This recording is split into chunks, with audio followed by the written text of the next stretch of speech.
Good morning students. Chapter 10 web optics के part 3 में आज सबसे पहले हम लोग देखते हैं ऑप्टिकल पाथ। अब ऑप्टिकल पाथ क्या है, इसके ये डेफिनीशन लिखने से पहले मैं आपको बता दूं कि मान लो कि कोई एक मीडियम है। मान लीजिए कि ये इधर वैक्यूम या एयर है और इधर हमारे पास कोई डेंसर मीडियम है, कोई भी डेंसर मीडियम हो गया है इस जगह पर, जिसका एब्सोल्यूट रिफ्रैक्टिव इंडेक्स है n। अब मान लो कि लाइट की रे यहाँ से आई, अब डेंसर मीडियम में जाएगी तो थोड़ा सा ये जो भी आपका नॉर्मल होगा टूवर्ड्स द नॉर्मल थोड़ा सा बेंड होकर के चलेगी। तो डेंसर मीडियम में गई, मान लो थोड़ा सा बेंड होकर के ऐसे ये इधर की ओर चलना शुरू करती है। और यह अगर इसमें x डिस्टेंस कवर करती है, मान लो यहाँ से यहाँ तक की ये डिस्टेंस x है, तो जो हमारे पास वैल्यू मिलती है n इंटू एक्स की, ध्यान से समझिएगा, n इंटू एक्स की जो वैल्यू मिलेगी वही n इंटू एक्स की वैल्यू कही जाएगी ऑप्टिकल पाथ। फिर से ध्यान से समझो, कोई भी मीडियम जिसका एब्सोल्यूट रिफ्रैक्टिव इंडेक्स n है, अगर इसमें कोई लाइट की रे ट्रेवल करती है और वो x डिस्टेंस उसमें ट्रेवल करती है, x डिस्टेंस उसमें किसी भी मीडियम में लाइट की रे x डिस्टेंस कवर करती है जिसका एब्सोल्यूट रिफ्रैक्टिव इंडेक्स n है, तो n इंटू एक्स को हम कहेंगे ऑप्टिकल पाथ। यह ऑप्टिकल पाथ हमको कैसे मिलता है, देखो सबसे पहले n का फार्मूला आपको बताएं कि आप लोग n का फार्मूला क्या जानते हैं। n इज इक्वल टू, जैसे एब्सोल्यूट रिफ्रैक्टिव इंडेक्स हम निकालते हैं with respect to air or vacuum, तो वैक्यूम में स्पीड हो जाती है c डिवाइडेड बाई इस मीडियम में मान लो स्पीड है v, तो c बाई v। तो अगर हम यहाँ से v की वैल्यू कैलकुलेट करें तो आपको मिल जाएगा c by n। This is the value of velocity या speed of light in this medium. अब देखो हमको वैल्यू कैलकुलेट करनी है।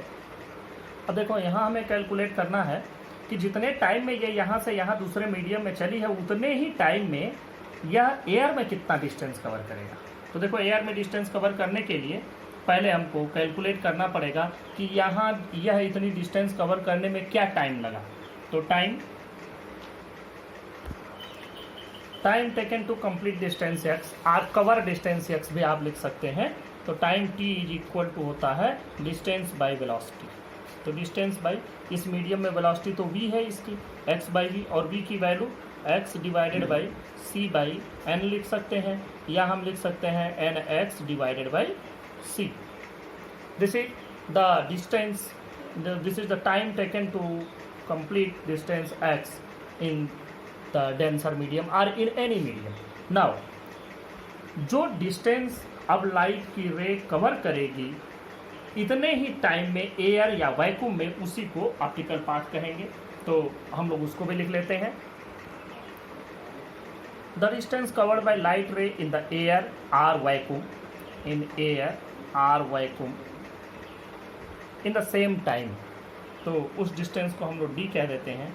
d इज इक्वल टू, अब देखो c से चलेगा एयर या वैक्यूम में और टाइम ले रहा है t, तो c इंटू टी, तो c इंटू टी की वैल्यू यहाँ से रखो nx divided by c, c cancel is equal to nx, and this is called optical path. This is called optical path. तो ऑप्टिकल पाथ जब भी word कहीं आए या आपको मिले तो आप उसका मतलब समझ जाएंगे कि यह एयर या वैक्यूम में लाइट की रे द्वारा कवर किया गया डिस्टेंस है उतने ही टाइम में जितने टाइम में उसने किसी अदर मीडियम में कोई डिस्टेंस कवर किया है।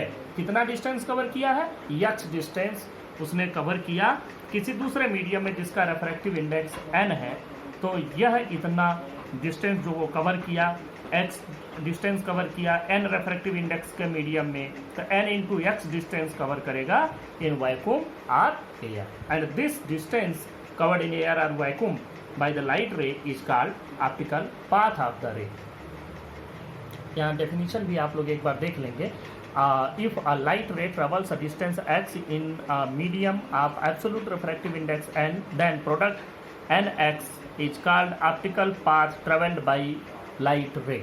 और ये nx डिस्टेंस कहाँ कवर करेगा, इन एयर और वैक्यूम। नेक्स्ट टॉपिक पर बात करते हैं, effect on wavelength of light in going from one medium to another. बड़ा अच्छा सा टॉपिक है और आपको समझ में आ जाना चाहिए और बहुत क्लियर होने वाला टॉपिक है। मतलब जिसको अगर मैं न समझाऊं या कोई न समझाए, आप सिर्फ दिमाग लगाए थोड़ा सा तो भी आपके समझ में आने वाला चीज़ है। देखो क्या होता है, देखो ये सिर्फ मैंने एक लाइन लिखा है, frequency is characteristic of source and it remains the same as light travels from one medium to another.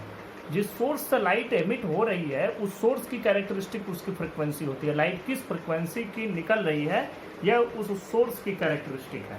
तो भाई जो सोर्स की कैरेक्टरिस्टिक है तो सोर्स तो दूसरे मीडियम में चेंज नहीं हो रहा है, वो सोर्स तो एक मीडियम में है। अब उससे निकलने वाली लाइट भले दूसरे मीडियम में जा रही हो तो वहाँ सोर्स नहीं चेंज हो रहा है, सोर्स वही रह गया जो ओरिजिनल सोर्स था। इसका मतलब कि उसकी फ्रीक्वेंसी भी वही रह जाएगी जो उस सोर्स से एमिट हुई है। तो फ्रीक्वेंसी आपने जान लिया कि चेंज नहीं होती। अब बात आई वेवलेंथ चेंज होती है कि नहीं होती है। अब देखो आपको मालूम है कि जब लाइट की रे किसी भी रेयरर मीडियम से, कोई भी रेयरर मीडियम हो और उससे जब लाइट की रे डेंसर मीडियम में जाती है तो उसकी स्पीड घट जाती है, क्योंकि ये डेंस है। बस सीधा सीधा बहुत मोटे वाले हिसाब से आप समझेंगे, बड़े कायदे से समझ में आ जाएगा कि कोई भी भीड़ भाड़ वाली जगह पर कोई गाड़ी लेकर के आप जाएंगे तो वहाँ उसकी स्पीड स्लो हो जाएगी। ये डेंसर है, डेंसिटी ज़्यादा है, तो ये यहाँ पर आपका स्पीड हो गया कम। चलो यहाँ पर मान लो ये रेयरर है, या हम अगर एयर मान लें, एयर मान लो, तो यहाँ की स्पीड हो गई सी और यहाँ पर स्पीड हो गई v। इस मीडियम का एब्सोल्यूट रिफ्रैक्टिव इंडेक्स हमने n ले लिया, जैसा अभी पिछले वाले टॉपिक में लिया था। तो अब बात करते हैं कि एक मीडियम से दूसरे मीडियम में गया तो वेलोसिटी तो घट गई, वेलोसिटी घट गई तो अब वेवलेंथ का क्या, जबकि फ्रिक्वेंसी रिमेन्स कांस्टेंट, फ्रिक्वेंसी में कोई चेंज नहीं हुआ। तो देखो हम लोगों ने फार्मूला पढ़ा है v equal to nu lambda. अब एक चीज़ देखो कि यहाँ से v यहाँ पर जा कर के घट गया, यहाँ पर v की जगह c था, वो भी इक्वल टू न्यू लैम्डा ही था। तो देखो यहाँ पर वेलोसिटी कम हो गई, तो वेलोसिटी अगर कम हो जाए, यही वैल्यू अगर घट जाए तो इन दोनों में से कोई घटे या दोनों घटे तभी तो ये घटेगा, जिसमें हमने ये जान लिया कि फ्रीक्वेंसी नहीं घटेगा, नहीं चेंज होगा, न बढ़ेगा न घटेगा। It will remains constant because it is a characteristic of source from which light is emitting.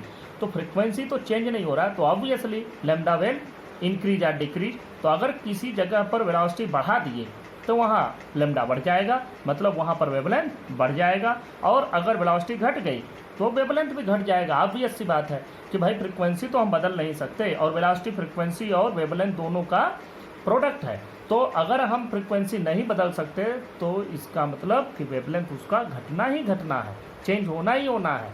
अगर वेलोसिटी बढ़ेगी, जैसे लाइट की रे यहाँ से यहाँ आए तो यहाँ थोड़ी स्पीड कम रहेगी, यहाँ आकर के स्पीड बढ़ जाएगी, यहाँ स्पीड बढ़ गई, मतलब यहाँ अगर वेवलेंथ कुछ था तो यहाँ पर वेवलेंथ कुछ और हो जाएगा। और क्या होगा, अगर यहाँ बढ़ रहा है तो वेवलेंथ बढ़ेगा। तो it is very obvious and इसको आप कह सकते हैं कि बहुत क्लियर कट ये बात है कि एक जगह से लाइट दूसरे मीडियम में गई, दूसरे मीडियम की डेंसिटी ज़्यादा तो उस मीडियम में स्पीड घट गई तो स्पीड पर ही डिपेंड कर रहा है वेवलेंथ, क्योंकि फ्रीक्वेंसी तो चेंज नहीं हो रही है। तो फ्रीक्वेंसी चेंज नहीं हो रही है तो इसका मतलब कि यहाँ पर इसका वेवलेंथ भी घट जाएगा। तो रेयर से डेंसर में जाने पर लाइट की स्पीड के साथ साथ उसका वेवलेंथ भी कम हो जाता है। तो देखो यहाँ से वेवलेंथ का अगर हम फार्मूला निकालें तो वेवलेंथ का formula v by new in दोनों चीज़ों पर डिपेंड किया। तो इसका मतलब कि वेलोसिटी पर डायरेक्टली प्रोपोर्शनल है और दूसरी बात फ्रिक्वेंसी के इनवर्सली प्रोपोर्शनल है। इसको कुछ नाम दे देते हैं तब थोड़ा अच्छे से स्पष्ट हो जाएगा। मान लो यहाँ पर जो इसकी वेलोसिटी लैम्डा है, लैम्डा 1 इसका वेवलेंथ है, यहाँ पर हमने लैम्डा 2 वेवलेंथ ले लिया। फ्रिक्वेंसी न्यू यहाँ भी है और न्यू यहाँ भी है, दोनों चीज़ें आपको समझ में आ गई। ये रही लाइट की रे, ये यहाँ से ऐसे जा रही है। अब बात करते हैं क्या होगा। चलो तो पहले हम लोग सी की बात करते हैं। v equal to nu lambda 2, v इसमें है तो लैम्डा 2 हो जाएगा, v equal to nu lambda 2 और c इक्वल टू क्या हो जाएगा, देखिए c equal to nu lambda 1।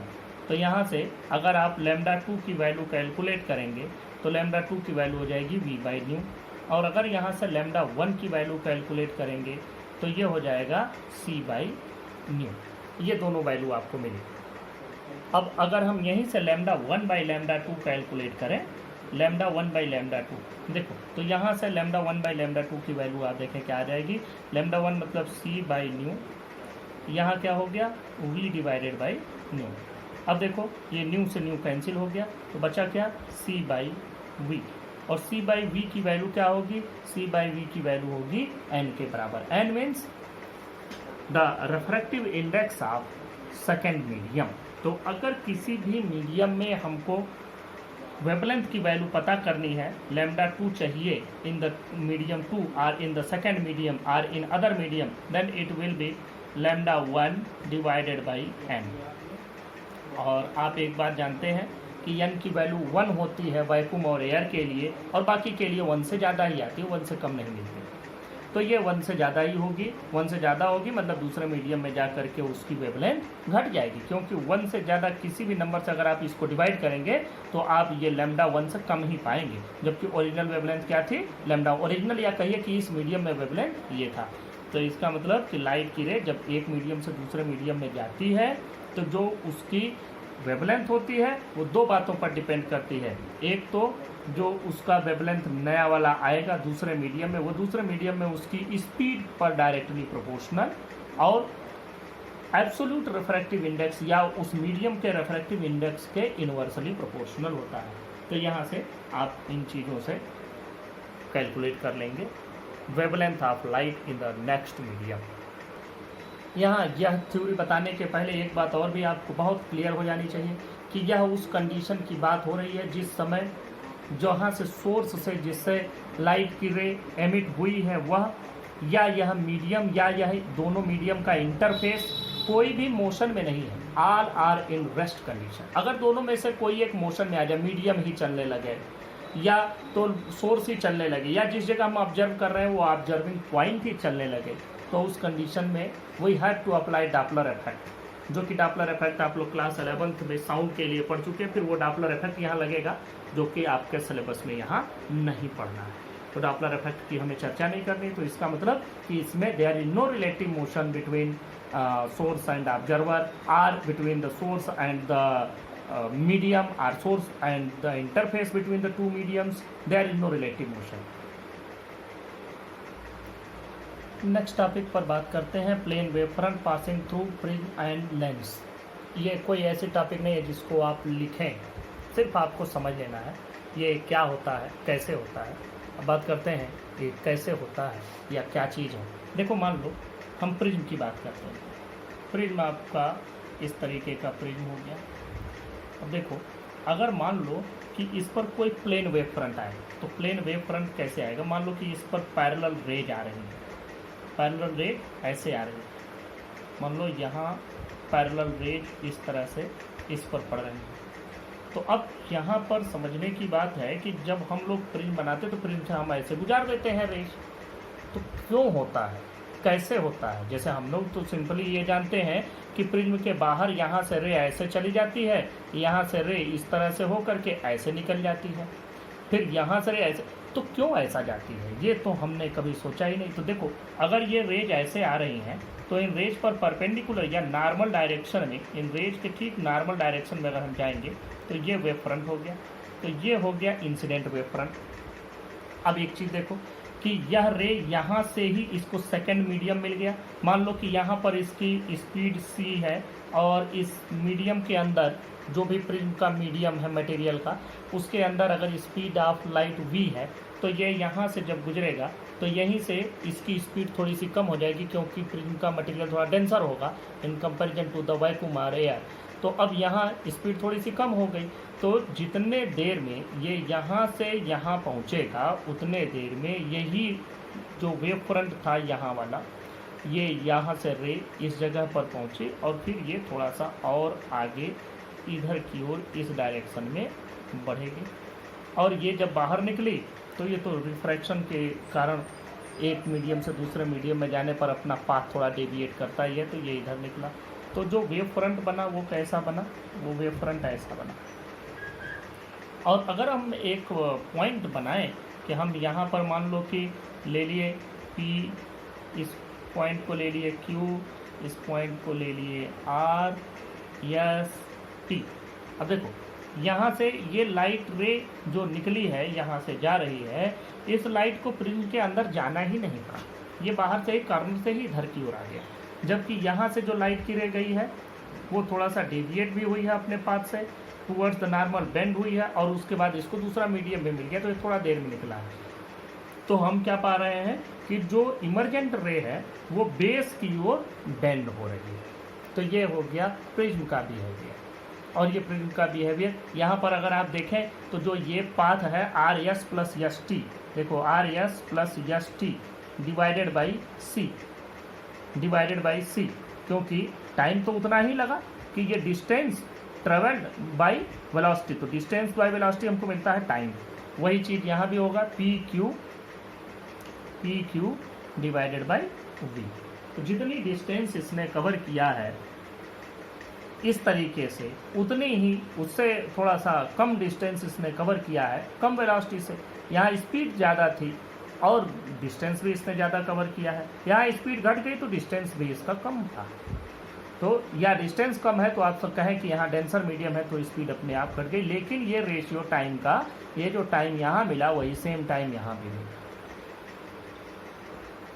अब यही चीज़ हम बात करते हैं एक कॉन्वेक्स लेंस के लिए। आपको मालूम है कॉन्वेक्स लेंस से अगर पैरेलल रेज आती हैं तो एक पॉइंट पर फोकस होती है। अब जरा वेव थ्योरी से देखते हैं कैसे होता है। मैं फिर से बता रहा हूँ कि ये चीज़ें आपको लिखनी नहीं है, या आप चाहे तो लिख सकते हैं, लेकिन इसको कहीं रट्टा वट्टा ना मार लेना है। आप लोग सिर्फ समझ लेना कि हाँ ये इतना ही, ये ऐसे है, कैसे होता है बस वो समझ लेना है according to the wave theory. अभी तक तो हम लोगों ने वैसे सिंपल रे डायग्राम या आप कहिए कि ज्योमेट्रिकल ऑप्टिक्स के थ्रू इस चीज़ को हम लोग समझे थे। अब हम वेव ऑप्टिक्स के थ्रू इन चीज़ों को समझ रहे हैं। जरा ध्यान से समझो, यहाँ से जो रे आ रही है बिल्कुल सीधी, ये तो वेव फ्रंट हो गया, जो यहाँ से ये पूरा वेव फ्रंट हो गया। यह वेव फ्रंट यहीं पर रे को दूसरा मीडियम मिल गया। अब फिर से आप बना लें, देखें यहाँ पर स्पीड c है और इसके अंदर की जो स्पीड है वो है v। तो देखो ये रे ऐसे चली जाएगी सीधी। हमको मालूम है कि ये वाली जो रे यहाँ पहुँचेगी, यह रे यहाँ पहुँची, उतने ही देर में यह रे इस जगह पर पहुँच रही है, आगे की ओर बढ़े। तो यहाँ आप एक चीज़ समझें कि अब दूसरे मीडियम में थोड़ा सा कम ही डिस्टेंस कवर कर पाएगा स्पीड कम हो जाने से, और उतने ही देर में ये वाली रे थोड़ा और आगे चली जाएगी। यहाँ से ये रे यहाँ पहुँची और उसके बाद से ये थोड़ा आगे चली जाएगी, जबकि ये रे अभी यहाँ से निकल करके सिर्फ यहाँ तक ही पहुँची है। ये रे अंदर गई ही नहीं, इसके मटेरियल को क्रॉस किया ही नहीं, तो ये थोड़ा ज़्यादा दूर चली जाएगी। ऐसे यहाँ वाली भी रे थोड़ा सा ज़्यादा दूर आगे बढ़ जाएगी। तो हम देखें कि इसके बाहर कैसा मिलता है, तो इसके बाहर आपको मिलेगा इस तरह का wave front, plane wave front इसके बाहर ऐसा हो गया। थोड़ा और आगे जैसे जैसे आप बढ़ते जाएंगे वैसे वैसे आपको मिलेगा कि यह घेरा ऐसे घटता ही जा रहा है, यह घेरा ऐसे घटता ही जाएगा, इसलिए कि यह रे थोड़ा आगे की ओर बढ़ती चली जाएगी और उसकी तुलना में यहाँ वाले रे उतनी ज़्यादा आगे नहीं जा पाएगी। तो इस प्रकार से यह जा करके एक पॉइंट पर फोकस होता है। तो ये जो फोकस होने वाला पॉइंट है ये हमको इस तरह से मिला। अब यहाँ पर भी बात आएगी कि ये कैसे हो रहा है। अब जैसे मान लो यहाँ पर हमने इस पॉइंट को P1, इस पॉइंट को P2 बना दिया। अब ऐसे ही इसको भी कोई नाम दे दें, जैसे मान लो कि ये AB हमने वेव फ्रंट ही ले लिया, AB वेव फ्रंट मान लो। यहाँ पर ये A डैश, यहाँ पर B डैश मान लो। इस जगह को आप X और Y बना दें, ये X और ये Y बना दें। अब देखो ये जितने देर में P1 P2 चला, P1 P2 v वेलोसिटी से, उतने ही देर में ये AX plus A dash X या X A डैश ऐसे बनाओ, थोड़ा और अच्छा लगेगा सिमेट्रिकल, कि यहाँ से यहाँ, वहाँ से यहाँ, कि यहाँ से X A dash divided by C, यहाँ पर वेलोसिटी C है। और यही चीज़ अगर आप यहाँ देखें BY plus YB dash, BY plus YB dash divided by C, तो ये सभी बराबर ही आएंगे, क्योंकि टाइम उतना ही लगा इतने डिस्टेंस को इसी स्पीड से कवर करने में, इतने डिस्टेंस को इसी स्पीड से कवर करने में, या इसको, तो ऑब्वियसली ये थोड़ा सा ज़्यादा हो जाएगा और ये ऐसे आगे की ओर ज़्यादा बढ़ जाएगा और ये कन्वर्ज ही होता जाएगा। तो हम देखते हैं कि यहाँ पर आगे ये कन्वर्जिंग होता चला जाता है। इसी तरह से अगर आप ये देखें कि मान लो हमारे पास यही कॉन्वेक्स लेंस ही हो और हम कॉन्वेक्स लेंस पर अगर कोई स्फेरिकल वेव फ्रंट भेजें, जैसे जब आप कहते हैं कि एक पॉइंट अगर हमारे पास हो और एक पॉइंट सोर्स से अगर हम लाइट की रे यहाँ भेजें, तो एक पॉइंट से सोर्स कैसे निकलेगा, सोर्स से लाइट के वेव फ्रंट ऐसे निकलेंगे सभी डायरेक्शन में, स्फेरिकल वेव फ्रंट। आपने पढ़ा स्फेरिकल वेव फ्रंट। देखो यहाँ पर ये पहले आया, यहाँ देर में आ रहा है। देखो यहाँ पर ये वेव फ्रंट पहले इस जगह पर आ गया, लेकिन यहाँ अभी नहीं पहुँचा, यहाँ पहुँचने में इसको थोड़ा टाइम लगेगा। तो फिर समझो कि जितने देर में ये इसको यहाँ क्रॉस किया, उतने ही देर में ये ज़्यादा डिस्टेंस भी कवर करने में लगेगा। तो इसके बाद जो चीज़ मिलेगी आपको, जो वेव फ्रंट मिलेगा, वो बिल्कुल प्लेन वेव फ्रंट मिल जाएगा। इसके पहले देखो ये यहाँ पहुँच आया है, लेकिन यहाँ से अभी इसको यहाँ और ये इतनी डिस्टेंस, ये थोड़ा बिल्कुल सीधा नहीं बन पाया है। जैसे इधर की ओर बना वैसे यहाँ भी पूरा प्लेन ऐसे बनना चाहिए था। तो ये बिल्कुल प्लेन वेव फ्रंट मिल जाएगा। मतलब जो लाइट की रे यहाँ से निकल रही होगी, लाइट की रे कैसे निकलती है, वेव फ्रंट पर जस्ट नॉर्मल। तो लाइट की रे यहाँ से ऐसे निकल रही होगी, लेकिन यहाँ से ऐसी हो जाएगी, यहाँ से ऐसे निकली होगी, लेकिन यहाँ पर लेंस से पास होने के बाद, ये बिल्कुल ऐसी हो जाएगी। तो इस तरह से हम पाते हैं कि अगर किसी एक पॉइंट सोर्स से लाइट की रे एमिट हो रही है, तो after passing through the lens its direction or it will be parallel to the principal axis, and if the ray is passing parallel or coming parallel to the principal axis, then it will focus at a point on the principal axis, that is called principal focus or focus, जो भी आप लोगों ने पढ़ा है। तो ये बात हो गई ये नेचर। अब हम इसी में एक और भी बात कर लेते हैं कि अगर हमारे पास कॉनकेव लेंस होता तो क्या होता। मान लो कि यही लेंस कॉनकेव होता, सिर्फ ये चीज़ जानने वाली ही है, ये कॉनकेव लेंस होता और हमारे पास प्लेन वेव फ्रंट ही आता। ध्यान से देखो, अगर मान लो हमारे पास प्लेन वेव फ्रंट आया, ऐसे प्लेन वेव फ्रंट आने का क्या मतलब कि बिल्कुल सीधी रेज आ रही हैं, बिल्कुल पैरेलल रेज आ रही हैं, जो भी रेज आ रही हैं वो बिल्कुल पैरेलल हैं। अब देखो प्लेन वेव फ्रंट यहाँ आया, अब यह वेव फ्रंट यहाँ पहले स्ट्राइक कर गया, यहाँ पहले स्ट्राइक कर गया और यहाँ बहुत थोड़ी देर बाद पहुँचा, क्योंकि इसकी डिस्टेंस यहाँ से थोड़ा सा ज़्यादा है। तो ये थोड़ी सी दूरी, मतलब यहाँ पर इसको मटेरियल लेंस का थोड़ा सा कम मिलेगा, यहाँ पर थोड़ा सा ज़्यादा मिलेगा। तो यहाँ से रेज जो है वो पहले बाहर आ जाएगी, यहाँ से रेज थोड़ा देर में बाहर आएगी। तो यहाँ से अगर पहले बाहर आ गई रेज, तो समझो यहाँ इतनी दूर चली गई, जबकि यहाँ अभी यहीं पहुँची। तो ये वेव फ्रंट आपको ऐसा मिलेगा, इस तरह से। और ये वेव फ्रंट जब आगे की ओर आप बढ़ाएंगे तो यह ऐसे बढ़ता चला जाएगा, और आपकी जो यहाँ से रेज निकलेंगी वो कैसे निकलेंगी, इस तरह से। ये भी रेज इस तरह से, इस तरह से। तो ये इन सब में डिफरेंस है, और ये वो तरीका है जिस तरीके से रेज यहाँ से बाहर निकलती है। और जो आफ्टर रिफ्रैक्शन जो रेज इस तरह से डाइवर्जेंट नेचर और कन्वर्जेंट नेचर लेंसेज का जो होता है, इसको हमने देख लिया कि वेव थ्योरी से भी हाँ ये ऐसा ही होता, कैसे होता है ये भी हमारे समझ में आ गया।